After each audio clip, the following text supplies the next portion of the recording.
Eh bien, bonjour, ou rebonjour, rebonjour. Bon, là, c'est un peu plus sérieux, je vais pas pouvoir... Mais bon, je vais essayer. Avec nous, deux personnes très dynamiques qui vont venir nous parler de choses très sérieuses. C'est la banque. Quand on est entrepreneur, les banques, on en a peur.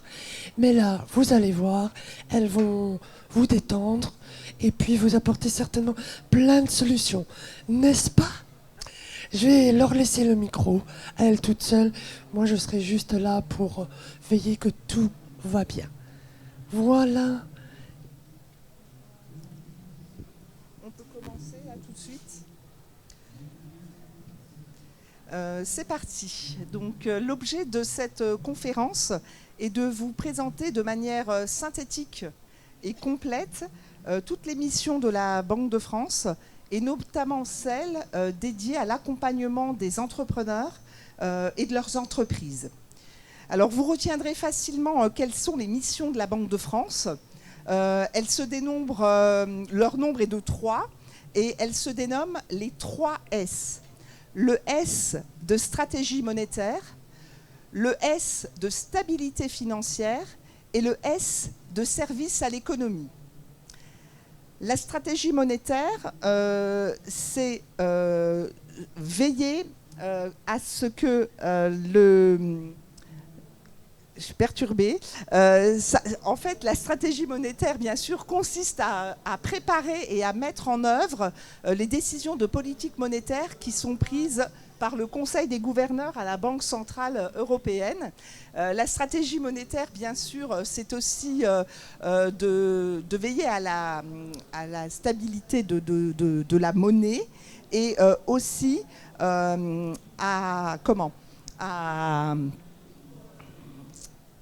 assurer la confiance en l'euro.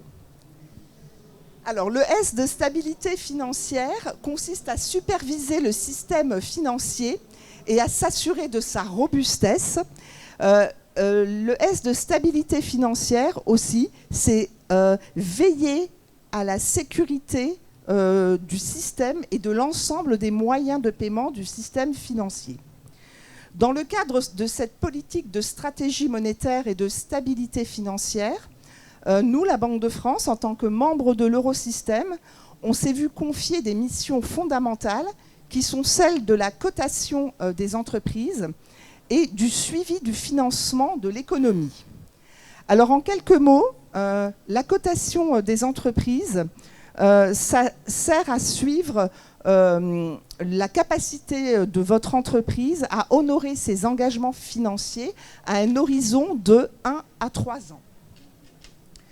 Alors, ce qui est important de savoir, c'est que cette cotation, elle a une double reconnaissance.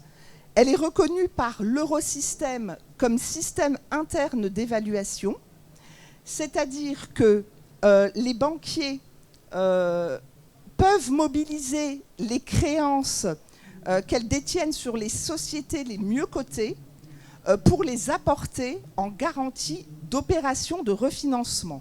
Donc lorsqu'on est entrepreneur et qu'on a une bonne cote Banque de France, c'est important de connaître ce mécanisme qui s'appelle en anglais ICAS, In-House Credit Assessment System. Je peux me permettre une petite remarque. C'est quoi une entreprise bien cotée par la Banque de France ? Alors en fait, notre échelle de cotation, elle comprend 22 valeurs qui vont de 1+ jusqu'à 9. Et si l'entreprise effectivement a une capacité à honorer ses engagements financiers qui est très bonne, elle bénéficiera de la meilleure cotation qui est 1+. Voilà pour cette précision sur notre échelle de cotation. Alors cette cotation, elle est aussi reconnue comme organisme externe d'évaluation du crédit, c'est-à-dire que les établissements financiers peuvent aussi s'en servir pour calculer leurs propres besoins de niveau de fonds propres. Donc ça veut dire que la cotation, elle a vraiment un rôle à jouer effectivement dans cette stabilité financière et dans le suivi du risque par les établissements de crédit. S'agissant du suivi du financement de l'économie, il faut que vous sachiez que nous, Banque de France, nous collectons de manière très régulière tous les crédits que vos banquiers vous accordent. Et ensuite, lorsqu'ils nous ont donné l'ensemble de vos nouveaux crédits et de vos encours de crédit, nous assurons une restitution à ces établissements financiers. Ça veut dire qu'ils sont détenteurs pour chaque société de l'ensemble de crédits qu'ils ont fait dans toutes les banques. Donc ce phénomène de collecte et de restitution, il est très important aussi pour les banquiers pour fixer leur niveau de suivi du risque et notamment risque de non-remboursement. J'en ai fini pour ce qui concerne la stratégie monétaire et la stabilité financière. Venons-en au troisième S, des services à l'économie. On rend plusieurs types de services. Déjà, le premier acteur, c'est l'État. Je vais vous donner un exemple. Nous tenons le compte de l'État, du Trésor. Je m'arrêterai là pour ce service. Deuxième type de service que nous rendons, ce sont les services aux particuliers. Ce sont par nos dispositifs d'inclusion bancaire. C'est nous qui nous chargeons de siéger dans les commissions de surendettement en tant que secrétaire de ces commissions pour les dossiers de surendettement. Nous assurons aussi le droit au compte et puis aussi nous accompagnons toute la sphère sociale sur leur connaissance des dispositifs d'inclusion financière. Enfin, dernier acteur que nous accompagnons, ce sont vous les entrepreneurs. Et on va vous présenter aujourd'hui justement tous les autres services que nous vous rendons, indépendamment de la cotation que je vous ai définie au début de cette conférence. Alors, pardon. Merci, c'est parti. Je vous propose de zoomer sur les services dont nous allons parler cet après-midi. L'accompagnement des TPE-PME, l'accompagnement des start-up. Nous allons vous parler aussi de l'offre Opal. Opal, textuellement, c'est un outil de positionnement et d'analyse en ligne pour les entreprises. L'éducation financière des entrepreneurs et aussi la médiation du crédit. C'est à vous, Emmanuelle. Alors, la Banque de France accompagne les entreprises, notamment les TPE-PME.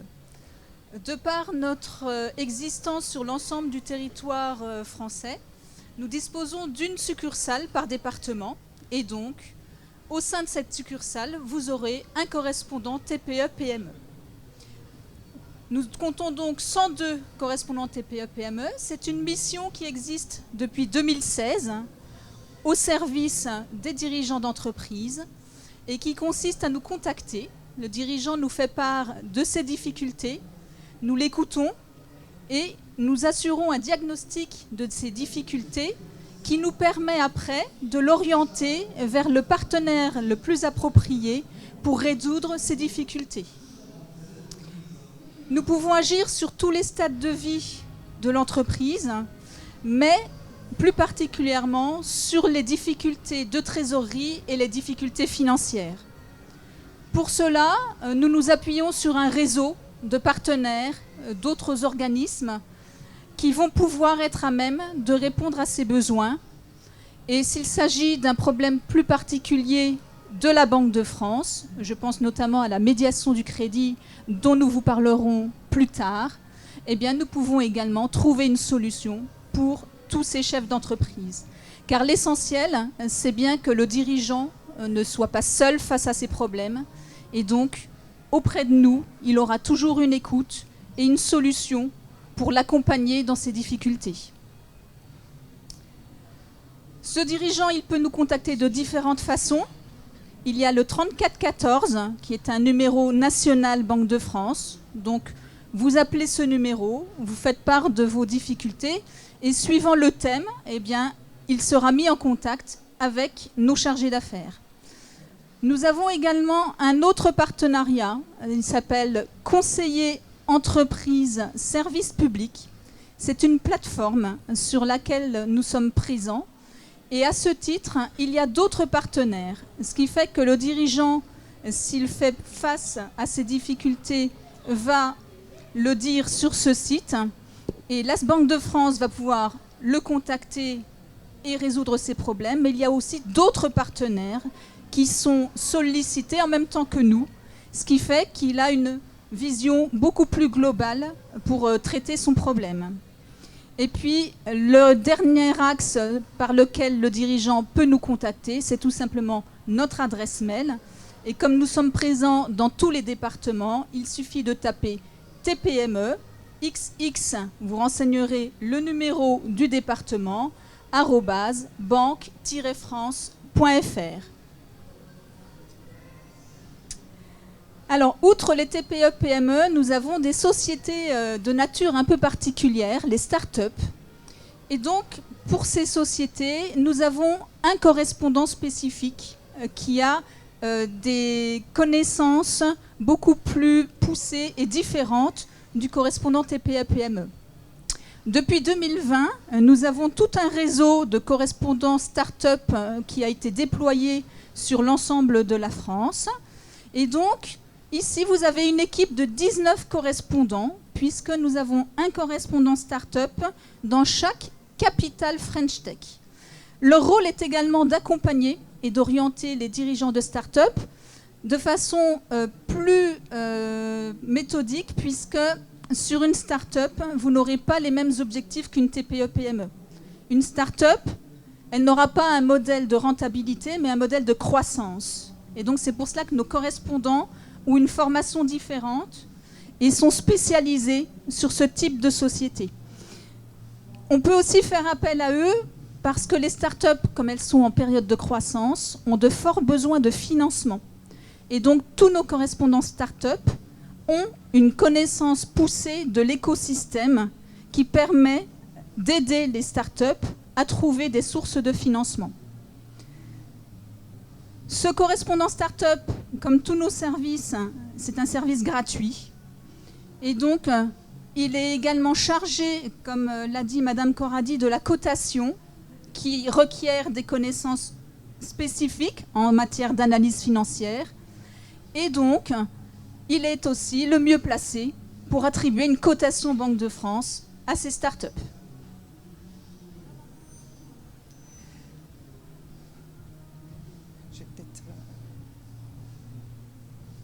Alors, venons-en à l'outil et à l'offre Opal. Opal, c'est un diagnostic financier en ligne qui est 100% gratuit et qui permet en fait aux chefs d'entreprise de répondre à ses principales questions. Est-ce que la rentabilité de mon affaire est suffisamment élevée? Est-ce que mon niveau d'endettement est-il comparable à celui du secteur? Est-ce que mes fonds propres sont-ils suffisants? Et ce qui est intéressant dans Opal, c'est que le chef d'entreprise va pouvoir serrer ses critères de benchmark. Il va pouvoir se comparer à des entreprises par rapport à un niveau de chiffre d'affaires, par rapport à un secteur géographique et aussi par rapport à un code NAF. Donc il se crée sa propre cartographie pour se comparer. Et ce rapport est disponible sur l'espace dirigeant de la Banque de France. Je tenais aussi à vous dire que ce rapport Opal, il peut se lire comment? Soit le dirigeant, il est fortement aguerri à l'analyse financière et il se l'approprie directement, mais il peut bien sûr faire appel à un expert de la Banque de France gratuitement. Et puis c'est un outil aussi qui va lui permettre de communiquer avec son banquier et son expert comptable.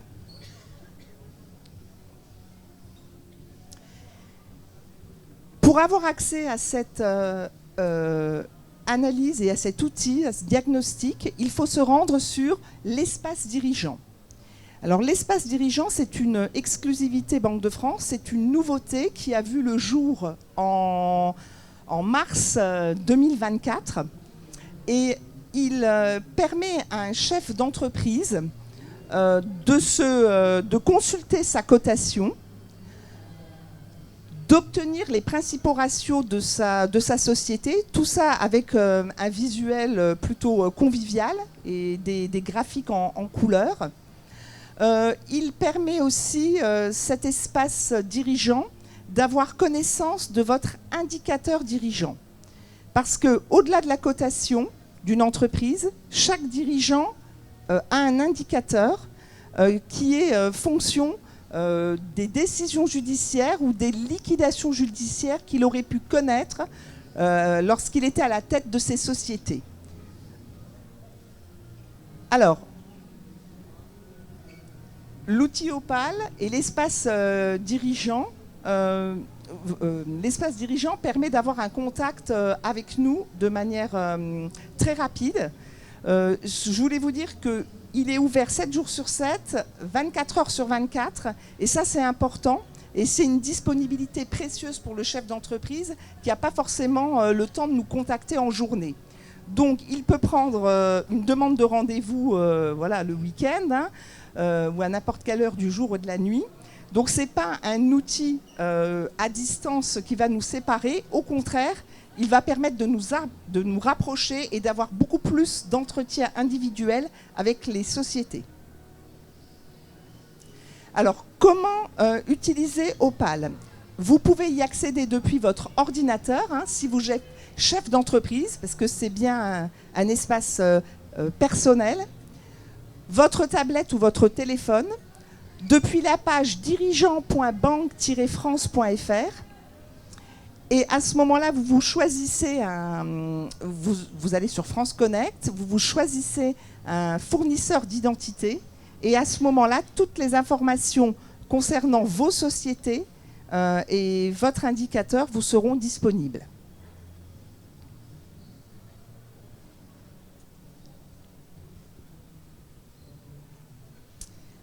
Maintenant, on aimerait vous présenter notre offre EducFi, éducation financière. Donc, depuis 2019, le gouvernement nous a nommé opérateur national de la stratégie d'économie budgétaire et financière. Et donc, à ce titre, nous intervenons auprès des Français, des citoyens, tout au long de leur vie. Aujourd'hui, je vais plus me focaliser sur notre rôle d'éducation financière envers les futurs chefs d'entreprise et chefs d'entreprise, puisque nous avons à leur disposition différents outils pour les aider dans la gestion de leur entreprise. Vous avez premièrement le portail, mes questions d'entrepreneur, mais aussi le jeu, aventure entrepreneur, et des kits et des animations de terrain. Le portail qu'on va voir sur la diapositive suivante, c'est moi qui l'ai. Je l'ai prise à l'envers. Voilà, il se constitue de différents blocs qui représentent les différents cycles de vie de l'entreprise. De la création à la gestion, le développement, mais aussi la reprise, les difficultés et un dernier pavé sur l'espace enseignant accompagnateur. Donc ce site, vous pouvez le consulter de deux façons. Si vous avez une question particulière, il y a sur le bandeau de gauche déjà préformaté des thèmes les plus souvent demandés. Et donc, au travers de ces thèmes, vous avez directement la réponse à votre question. Ça fait partie vraiment des rubriques qui sont les plus utilisées. Et il y a de fortes chances pour que vous trouviez votre réponse parmi déjà toutes ces propositions. Si jamais vous ne trouvez pas la réponse à votre question, vous avez une autre façon d'utiliser ce site avec le moteur de recherche. Vous tapez votre question et à ce moment-là, le système va vous ramener la meilleure réponse avec différentes sources. Les sources, ça peut être l'ADI, la BPI, la CMA, la CCI. Ce sont tous des partenaires Et l'un des avantages de ce site, c'est que toutes les informations sont vérifiées et sont actuelles. Ensuite, vous avez ce dernier espace, l'espace enseignant-accompagnateur. Alors, surtout, on ne se met aucune barrière. Si vous n'êtes pas enseignant, vous avez tout à fait la possibilité d'aller dans cette rubrique. Et l'intérêt, c'est que vous allez y trouver une multitude de documentation. Des documentations sous forme de vidéos, sous forme de PowerPoint, sous forme de carte mentale. Et donc, au travers de cet espace, vous allez pouvoir approfondir ou découvrir des thèmes d'analyse financière. Par exemple, si vous avez la curiosité, en repartant de cette conférence, d'aller le consulter, vous pourrez trouver des diaporamas sur la gestion de la trésorerie, la capacité d'autofinancement. Donc surtout, n'hésitez pas à aller consulter ce site, Mes questions d'entrepreneur, qui peut vous ouvrir beaucoup d'informations. Merci Emmanuel. Le dernier dispositif dont nous souhaitions vous parler de manière accélérée, c'est la médiation du crédit. En un mot, la médiation du crédit, en fait, elle est née il y a 16 ans. C'était en octobre 2008, au moment de la crise financière. Elle a été mise en place avec un objectif de ne laisser aucun chef d'entreprise seul face à des difficultés de trésorerie ou de financement. Donc, vous pouvez saisir, tout dirigeant peut saisir le médiateur du crédit avec un top 5 des saisines, si on peut s'exprimer comme ça. Il y a une dénonciation de découvert ou d'une autre ligne de crédit, un refus de rééchelonnement de dette, un refus de crédit, un refus de caution de garantie ou une réduction de garantie par un assureur crédit. Donc ça, c'est le top 5 des saisines. Et la procédure, elle se déroule en 5 étapes. Vous saisissez votre demande en ligne. Ensuite, nous avons 48 heures pour prendre la tâche du dirigeant, faire le point avec lui. Une fois que nous statuons sur l'éligibilité ou l'illégibilité du dossier, si le dossier est éligible, on prend contact avec les banquiers qui ont 5 jours ou 10 jours suivant la complexité du dossier pour nous répondre. Et notre objectif, effectivement, c'est de mettre tout le monde autour de la table pour trouver un accord avec les banquiers. C'est un service gratuit et confidentiel voilà, et je vous laisse sur cette slide la manière de saisir un dossier de médiation. Nous espérons avoir tenu notre engagement qui était de vous faire une présentation synthétique et complète des activités de la Banque de France, et on vous donne rendez-vous dans l'après-midi de ce beau 1er octobre 2004 à Dijon, à la journée L'audace d'entreprendre. Eh bien, merci beaucoup. C'était pas évident de dire tous ces détails en 20 minutes, mais elles ont réussi. Vous voyez qu'il ne faut pas avoir peur de la Banque de France. Et d'ailleurs, la Banque de France, c'est pas moi qui le dis, j'ai lu sur un rapport récent, ne laisse aucune entreprise seule face à ces problèmes de trésorerie et de financement. Donc, en résumé, 3414, c'est le numéro qu'il faut retenir si vous avez des soucis. Il y a aussi, bien sûr, une adresse mail tpme suivi du numéro du département @banquedefrance.fr et une plateforme d'État. Merci beaucoup. Il aurait fallu rester plus longtemps, mais ainsi est le jeu. Je vous souhaite une belle après-midi. Encore merci beaucoup, mesdames. À très bientôt.